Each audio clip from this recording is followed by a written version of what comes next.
Thank you very much, Cancor. As I mentioned earlier, Minister, I have tabled this parliamentary question in the context of shortage of occupational therapists, speech and language therapists and physiotherapists, and my concerns about the delays in children getting assessments and follow-up treatment. I understand that in Britain much more extensive use is made of therapy assistance, not just in general hospitals, but in the provision of services for children with a disability as well.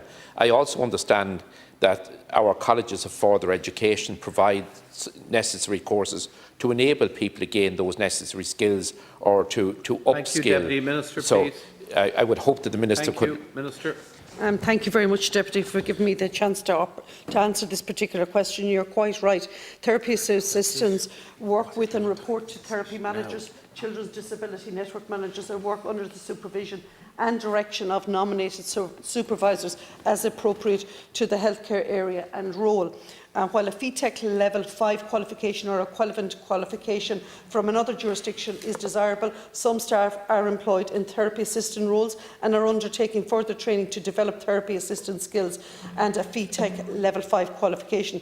And as part of the ongoing development of the team, all staff, including healthcare and therapy assistants, should participate in ongoing training and development. Within the HSE services, there are many staff that benefit from education and training from on-the-job and HSE courses.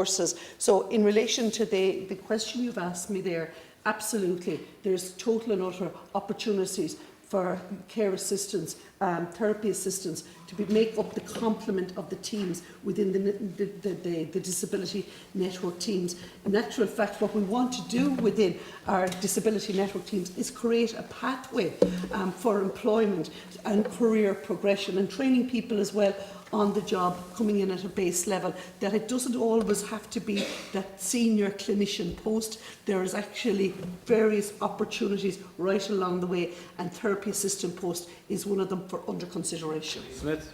Thank you, Cancor. Minister, I very much welcome your response, because you will recall that in a meeting that I had attended along with other colleagues, with yourself, with the Cavan Monaghan Parents Committee, one of the very strong demands that they outlined that day was the need for us, due to the shortage of therapists, that the HSE employ therapy assistants.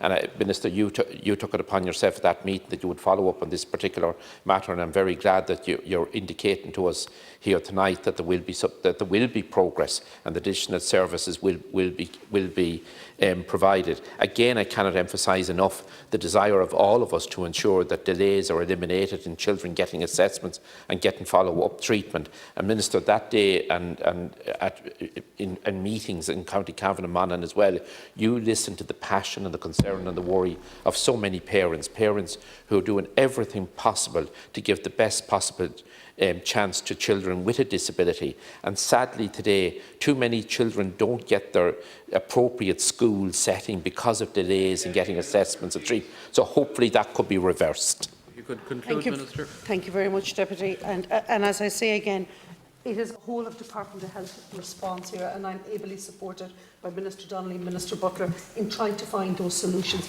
and putting proposals to the Department of Health, putting proposals to the HSE to take on board. And that's why we'd have met with Paul Reid a number of weeks back, as in trying to redesign the PDS, that transition piece, the gaps that are there, trying to work it all out as to the various complements to ensure that children get a timely access to service and get a timely access to assessment, and most importantly, that intervention, and having the proper clinical oversight and supporting the therapist assistant levels, whether it be in psychology, whether it be in OT or in physio. So we're totally open to that proposal.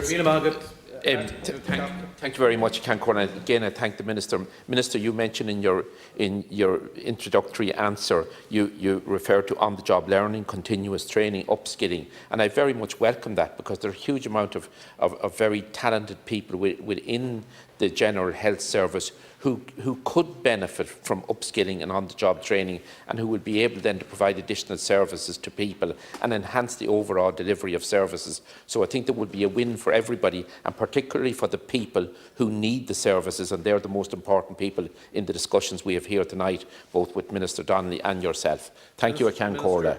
Thank you, Deputy Minister. Look, Deputy, what I have to say to you here is there is a clear desire within government to ensure that all our teams are filled. There's a clear desire within your colleagues here within government to ensure, to attract as many staff into the service as possible. And it should not be just in urban areas. We need to ensure that we can get staff out to rural areas. So by creating a career pathway, ensuring that people have the abilities to engage with these teams, support the families and most importantly deliver intervention, that's what we want to achieve.